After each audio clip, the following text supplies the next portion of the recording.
गुप्तचर भागे सुमंत्र को ले आए कि कुछ अघटित हो गया, कुछ ऐसा है जो अघटित है, चित्त हर्षित नहीं है हमारा। कैकेयी का महल म्लान है, दीप टूटे हुए हैं, मंगल कलश औंधे पड़े हैं, रात भर पता नहीं किसने फूल कुचल दिए, रंगोली अल्पना सब किसी ने हाथ से मिटाई है। अन्य महलों में तो ऐसा नहीं हुआ है।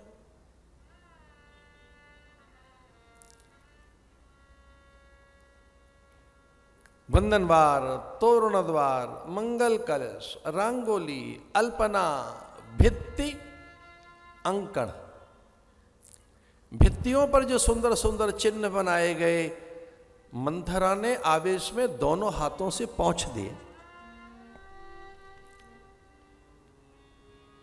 घट तोड़ दिए, दीप बुझा दिए, कदली स्तंभ काट दिए उसने, फूलों को नोच नोच कर, कदली पत्रों को कुचल कर, ऐसा भयानक अपशगुन किया मंथरा ने।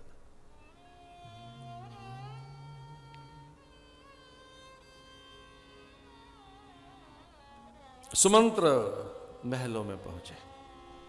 जाहु सुमंति जगा बहु जाए, जाहि सुमंत जगा बहु जाए, कीजिए काज रजायुष पाए, कीजिए काज रजायुष पाए। गए सुमंत तब रावण माही, देख भयावर जात डराए, जाय सुमंत्र जगाओ जाए, कीजिए काज रजायुष पाए। एक ऐसे पंछी की तरह से देखे दशरथ, जैसे एक पंछी के किसी ने दोनों पर छीन लिया, प्राणहीन काया जैसी। नदी है उसमें जल नहीं, सूर्य है तो जैसे मानो राहु ने उसे ग्रसित कर लिया। राजा का वो जो दीप्ति नवलता, राजा का जो तेज, जैसे मानो सूर्य ने उसे राहु ने ग्रहण कर लिया।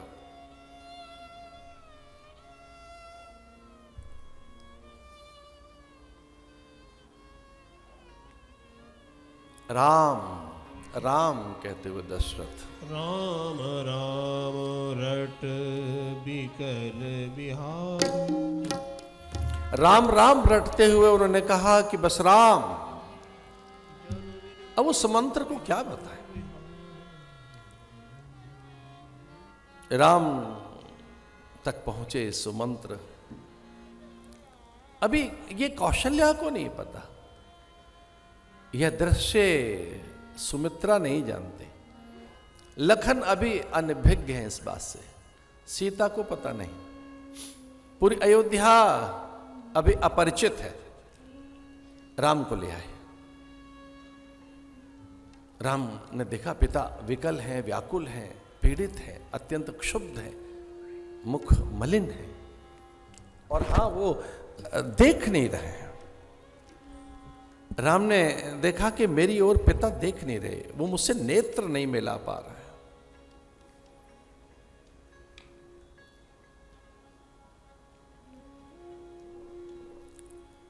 कथा का विस्तार भय दिख रहा है मुझे, इस कारण सीमित कर रहे हैं हम शब्दों को। कथा में विस्तार न हो,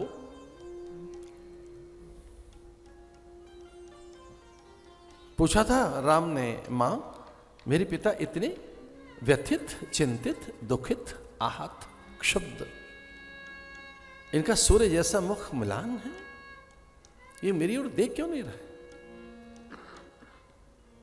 इनको रोग हुआ क्या? मेरे पिता से हुआ क्या है? इन्हें कष्ट क्या है? कौन है वो अपराधी जिसने पिता को दुख दिया? कौन है जिसके कारण मेरे पिता इतने आहत हैं? मां है क्या? कारण क्या है? किस कारण मेरे पिता रोगी हैं, आहत हैं, अश्रु बहा रहे हैं, मुझे देख नहीं रहे? दशरथ सिसक पड़े राम को देखकर, छिकने लगे दशरथ। हा राम कहकर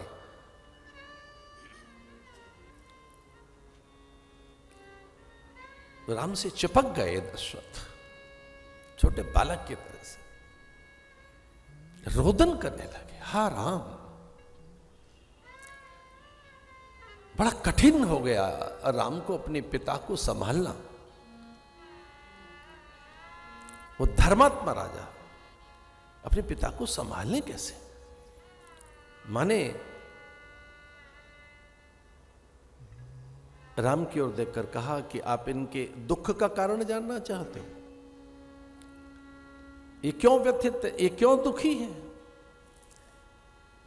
ये अपने मोह के कारण दुखी हैं।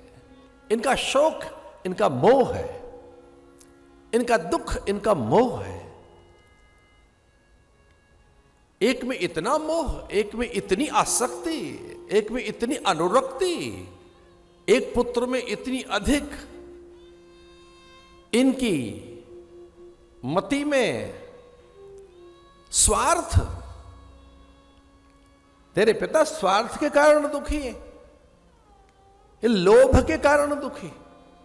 आदमी लोभ के कारण रोता है, स्वार्थ के कारण रोता है, मोह के कारण रोता है। तेरे पिता के भीतर कितना मोह है, कितना लोभ है, कितनी आसक्ति है। ये जो शोक दिख रहा है तेरे पिता के पास, इसका एक ही कारण है, मोह। तो पूछा राम ने, मां किसके प्रति मोह?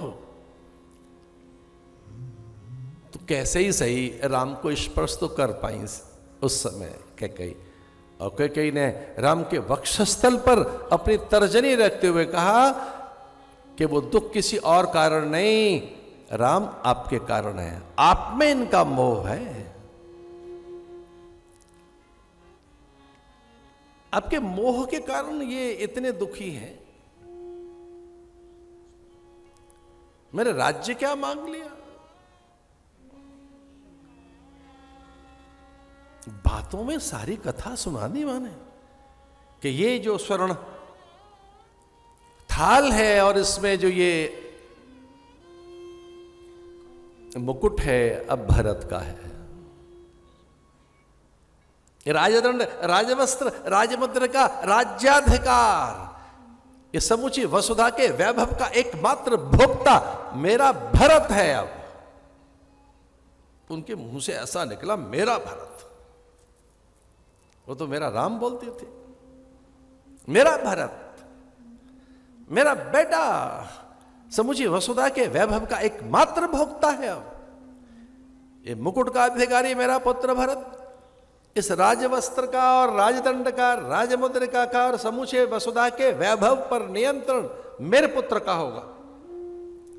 अब उसका वर्चस्व रात से स्थापित हो गया है, उसी का आधिपत्य है, उसी का स्वामित्व है, उसी के अधिकार में पूरी धरा तेरे पिता ने रात को ही मुझे सौंप दी है। और हां राम, आपके पिता आपके लिए एक निर्देश भी देना चाहते हैं। आपके पिता ने आपके लिए तय कर लिया है कि आपको क्या करना। थोड़ा विचार कर रहे हैं, विलाप करते समय धर्मात्मा दशरथ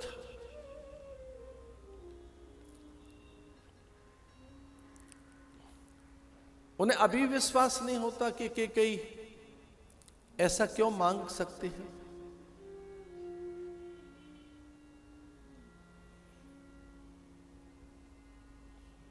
तो दशरथ को विचार आया कि कैकेयी का ये मन नहीं हो सकता। इसके मूल में कहीं कोई नियंता, नियति, परमात्मा, प्रकृति, उसकी विधि और व्यवस्था, ये कोई देव सत्ता का संकल्प है। अन्यथा तो मेरी भार्या मुझे ऐसे दुख दे नहीं सकती। मेरी पत्नी मुझे कष्ट नहीं दे सकती। वो धर्मशीला है, धर्मज्ञा है, मनोज्ञा है, और न केवल मनोज्ञा है, बुद्ध मनोज्ञा। वो बुद्धिमान है और मेरा मन जानती है। कैकेयी मुझे स्वप्न में भी दुख तो नहीं दे सकते। कहीं कदाचित कैकेयी की जिह्वा को सरस्वती ने आधीन तो नहीं कर लिया। मेरी पत्नी के अंतःकरण और उसकी चित्त चेतना, गति, मति, गुण, धर्म, प्रकृति और उसकी समूची सत्ता किसी के वशीभूत तो नहीं हो गई। मेरी पत्नी के अंतःकरण पर किसी परकीय का प्रभाव तो नहीं है।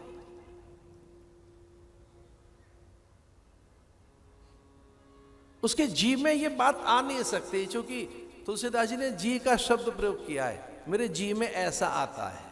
जी माने जीव, जीव माने जहां ये कारण शरीर है। एक तो ये शरीर है स्थूल शरीर, दूसरा सूक्ष्म शरीर। सूक्ष्म माने मन बुद्धि जहां है, इसे सूक्ष्म शरीर कहते हैं। इंद्रियां जहां, ये सूक्ष्म शरीर है। एक तीसरा है कारण शरीर, उसे जीव कहते हैं। जी है, मेरे जी में ऐसा आता है। सुनहु प्राण प्रिय भावत जी का, देहु एक बर भरत ही टीका। दशरथ ने कहा इसके जी में ये बात नहीं आ सकती, कभी नहीं। इसके कारण सत्ता में कभी लोभ था ही नहीं। इसके कारण सत्ता में कभी भी पदार्थ नहीं थे। जिसने अनुनय विनय कर मुझसे कहा कि देवराज इंद्र और विश्वकर्मा को बुलाओ कि मुझे नया भवन, एक कनक भवन बनाकर सीता और राम को देना है, जिसने न्यौछावर में कनक भवन दे दिया हो।